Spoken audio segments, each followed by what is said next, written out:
उत्पादन के दो नियम होते हैं, पैमाने के प्रतिफल और साधन के प्रतिफल। लास्ट वीडियो में हम साधन के प्रतिफल कर चुके हैं, इसलिए आज का जो है हमारा टॉपिक वो है उत्पादन के दूसरे नियम यानी पैमाने के प्रतिफल का। तो आज हम पैमाने के प्रतिफल के बारे में अध्ययन करेंगे। पैमाने के प्रतिफल जो शब्द का संबंध है वो सभी साधनों में समान अनुपात में होने वाले परिवर्तन के कारण उत्पादन में होने वाले परिवर्तन से है।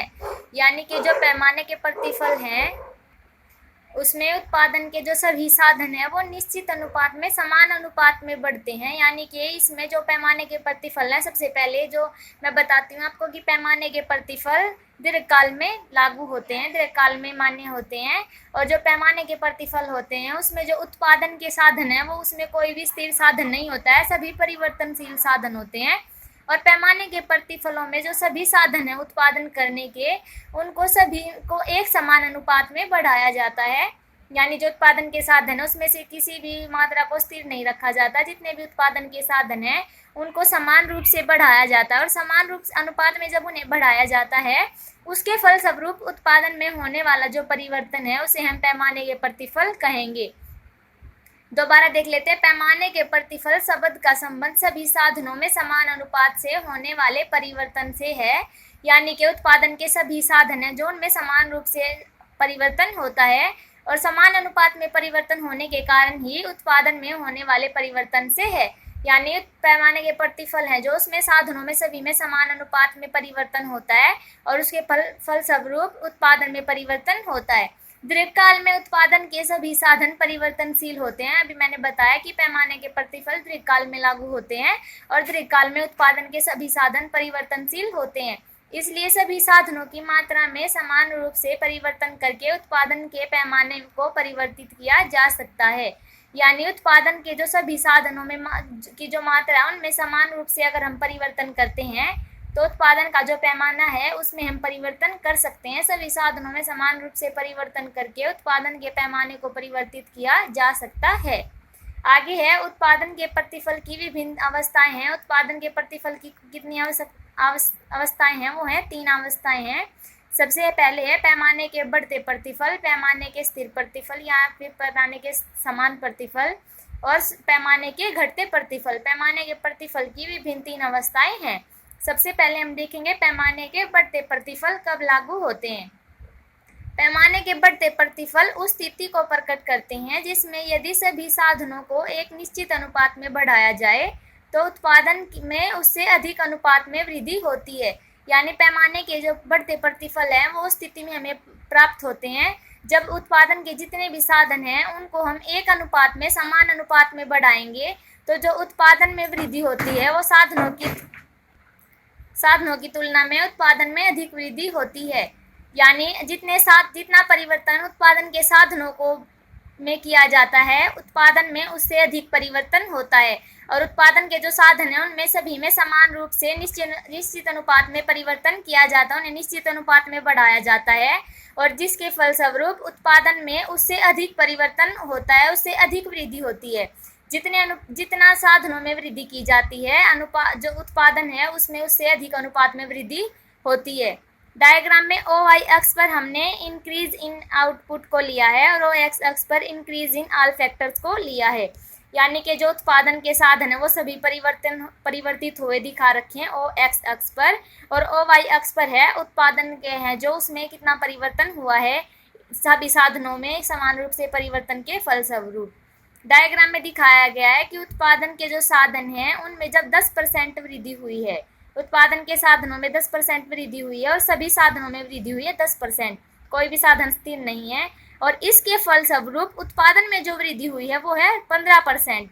यानी जो उत्पादन के साधनों में 10% की वृद्धि हुई है और उसके फलस्वरूप उत्पादन में 15% की वृद्धि हुई है। उसके बाद उत्पादन के साधनों में 15% की वृद्धि हुई है जिसके कारण उत्पादन है जो उसमें 25% की वृद्धि हुई है।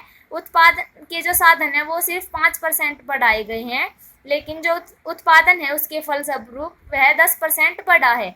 यह क्या शो कर रहा है कि जो उत्पादन के साधनों में जितनी वृद्धि हुई है उत्पादन में उससे अधिक वृद्धि हो रही है। उत्पादन के साधनों में सिर्फ इतना जो परिवर्तन किया गया, इतनी वृद्धि हुई है, लेकिन इतनी वृद्धि के कारण जो उत्पादन में परिवर्तन हुआ, उत्पादन में वृद्धि हुई है, वो है 10% की, जो कि इतनी हुई है। ओ क्यू हमारा जो है वो क्या शो कर रहा है कि उत्पादन के यहाँ पर बढ़ते प्रतिफल लागू हो रहे हैं। चित्र से ज्ञात होता है कि उत्पादन के साधनों में 10% वृद्धि होने पर उत्पादन की मात्रा में उससे अधिक यानी 15% की वृद्धि हो रही है, तथा 15% वृद्धि होने पर उत्पादन में 25% की वृद्धि हो रही है, यानी कि साधनों में कम वृद्धि हो रही है, उसके फलस्वरूप उत्पादन में अधिक वृद्धि हो रही है। अतः बढ़ते प्रतिफल का नियम तब लागू होता है जब उत्पादन के साधनों में होने वाली वृद्धि की तुलना में उत्पादन में अधिक वृद्धि होती है। उत्पादन के जो बढ़ते पैमाने के बढ़ते प्रतिफल तब लागू होते हैं जबकि जो साधनों में जितनी वृद्धि होती है उत्पादन में उससे अधिक वृद्धि हो। तो ये जो सिचुएशन है जिसमें उत्पादन के साधनों में 10% वृद्धि होने पर उत्पादन की मात्रा में 15% वृद्धि हो रही है, और उत्पादन के साधनों में अगर 15% वृद्धि होती है तो उत्पादन में 25% वृद्धि हो रही है, जो क्या शो कर रहे हैं कि यहाँ पर पैमाने के बढ़ते प्रतिफल लागू हो रहे हैं। अगला है जो पैमाने की प्रतिफल की जो दूसरी अवस्था है वो है पैमाने के समान प्रतिफल। तो पैमाने के समान प्रतिफल हमें कब प्राप्त होते हैं? पैमाने के समान प्रतिफल तब प्राप्त होते हैं जब उत्पादन के सभी साधनों को एक निश्चित अनुपात में बढ़ाया जाए तो उत्पादन में उसी अनुपात में वृद्धि होती है। यानी जितने अनुपात में उत्पादन के साधनों को बढ़ाया जाता है जिनके द्वारा हम उत्पादन करते हैं, जितने अनुपात में उत्पादन के साधनों को हम बढ़ाते हैं उसी अनुपात में जो उत्पादन में वृद्धि होती है। यानी जितना जो साधनों का अनुपात है बढ़ाने का और उत्पादन में भी उसी अनुपात में वृद्धि होगी, यानी साधनों का में जो वृद्धि और उत्पादन में जो वृद्धि है वो एक दूसरे के बराबर होती है। यहाँ पर पैमाने के समान प्रतिफल लागू होते हैं। दोबारा देख लेते हैं, पैमाने के समान प्रतिफल तब प्राप्त होते हैं जब उत्पादन के सभी साधनों को एक निश्चित अनुपात में बढ़ाया जाता है। जो उत्पादन के साधन उनको सभी को बढ़ाया जाता है एक निश्चित अनुपात में, और इनके जो फलस्वरूप उत्पादन में वृद्धि होती है वो भी उसी अनुपात में होती है जिस अनुपात में सभी साधनों को बढ़ाया गया है।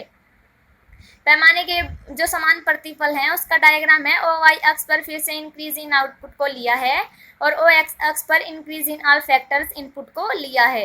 यानी जो इंक्रीज इन ऑल फैक्टर्स हैं, उत्पादन के जो साधन है वो सभी एक अनुपात में बढ़ाए जा रहे हैं, और जो ओ वाई अक्ष है वो हमारे उत्पादन की मात्रा को यहाँ पर दिखा रहा है। ओ क्यू है जो हमारा वो जो है वो क्या शो करेगा? पैमाने के समान प्रतिफल को शो कर रहा है। अब यहाँ पर दिखाया गया है जबकि उत्पादन के जो साधन है उसमें 10% वृद्धि हुई है तो इसके फलस्वरूप उत्पादन में भी 10% ही वृद्धि हुई है, और जब उत्पादन के साधनों में 20% वृद्धि होती है तो उससे उत्पादन में भी 20% ही वृद्धि होती है। यानी जितना प्रतिशत वृद्धि साधनों में की जा रही है उतना ही प्रतिशत उत्पादन में वृद्धि हो रही है। उत्पादन के साधनों और उत्पादन में जो वृद्धि हो रही है वो एक दूसरे के बराबर है। तो इस सिचुएशन में जो पैमाने के समान प्रतिफल प्राप्त हमें होंगे। चित्र में क्यू पैमाने के समान प्रतिफल को प्रकट कर रही है। चित्र से ज्ञात होता है कि सभी साधनों में 10% की वृद्धि करने पर उत्पादन में 10% वृद्धि हो रही है। उत्पादन के जो साधन हैं उनमें सभी में परिवर्तन हुआ है, 10% की वृद्धि की गई है, और उसके फलस्वरूप उत्पादन में भी 10% वृद्धि हो रही है। इसी प्रकार 20% वृद्धि करने पर उत्पादन में 20% वृद्धि हो रही है। इससे स्पष्ट हो रहा है कि साधनों में जितनी % वृद्धि होती है उत्पादन में भी उतना ही वृद्धि होती है।